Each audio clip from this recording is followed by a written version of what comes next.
La reforma educativa, lo que hoy se llama reforma educativa, sin duda tiene faltantes, que es la reforma al modelo educativo, ¿sí?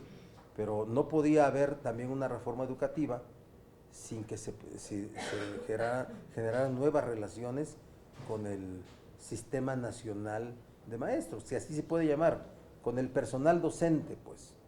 Entonces, hoy la reforma educativa, aparte de otros contenidos, es la evaluación y es mejorar, asegurar que la impartición de clases sea constante, no haya interrupciones, que no haya una condición de rehén el tema del ciclo escolar para negociar no solamente intereses gremiales, sino circunstancias político-electorales.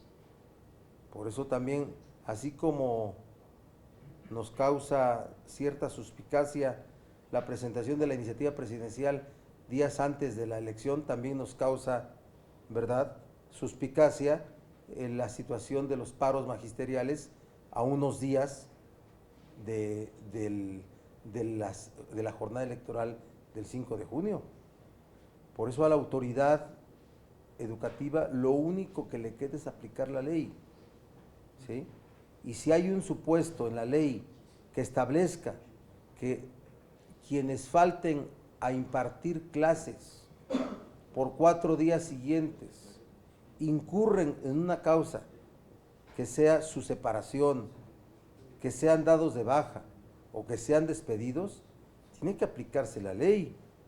Ustedes trabajan en una empresa privada, falten 4 veces sin causa justificada y van a ver cuál es la decisión que toma el dueño de la empresa, ¿eh? ¿Cuál es? Sí, pero aquí hay un ¿Y conflicto. cuál es el derecho que tú te creas? Bueno, tú vas a impugnar, ¿verdad?, la decisión que tome el patrón, la empresa. No, el conflicto político es la presión que se tiene desde un gremio. ¿Sí me explico? O sea, desconocer a una reforma educativa y decir que van a parar indefinidamente para que se revoque la reforma educativa, eso no es una negociación. Eso no es una negociación, ¿sí? O sea, díganme cuál sería el procedimiento para revocar la reforma educativa si no sería la abrogación de la ley, de la reforma constitucional o de las reformas legales, o que hubiera un acuerdo del gobierno para que ya no se aplicara la misma. Digo, hay cosas que son perfectamente dables y cosas que no lo son. Y cuando una de las partes va a negociar cosas imposibles, ¿qué es lo que está haciendo? Está presionando, está chantajeando, está creando condiciones solamente de conflicto. De que puede haber un serio conflicto, lo puede haber, Gallo. ¿Sí? Sí puede haber un conflicto mayor y por eso tiene que haber previsiones con el diálogo, pero la ley debe de aplicarse. Si no, ¿de qué se trata? ¿Impunidad? Juanillo. Senador, ¿es Morena quien está presionando al gremio magisterial para...?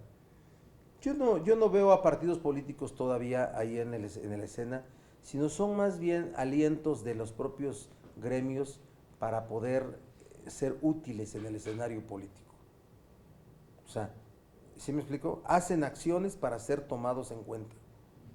Toman decisiones, crean circunstancias para ser parte en ciertas definiciones. Está obligado el Estado a garantizar un proceso tranquilo, de paz, para acceder a las urnas, sí.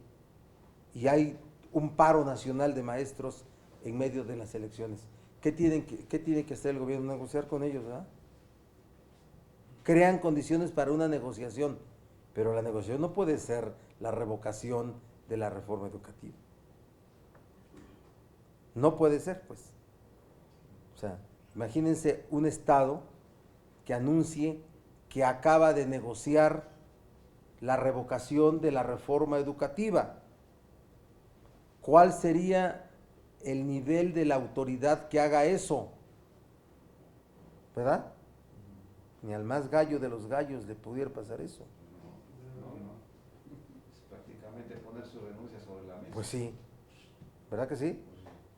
Entonces por eso hay una litis ya en este despido que ha sido anunciado de los maestros que han faltado por 4 veces consecutivas a su labor diaria, pero también hay un derecho de los maestros a poder impugnar esa decisión. Todo trabajador que es despedido y aduce una razón injustificada de ese despido, ¿qué puede hacer?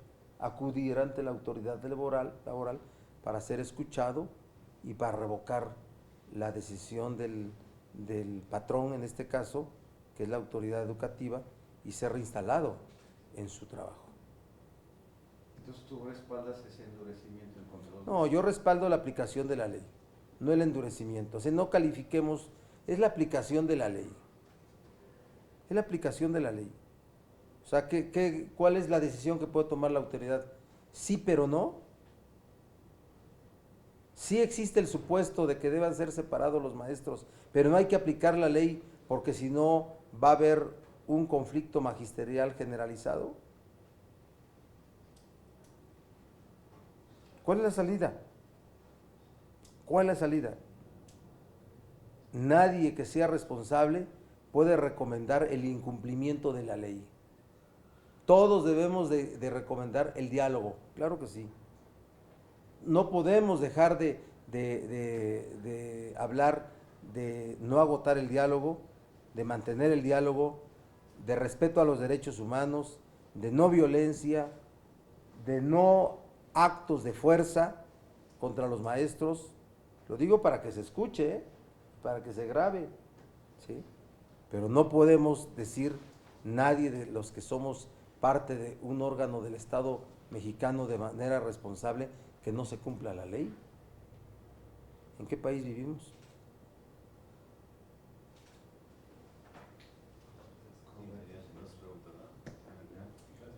No, cayó. No, pues luego sí, no lo vas a poder sacar, ¿eh?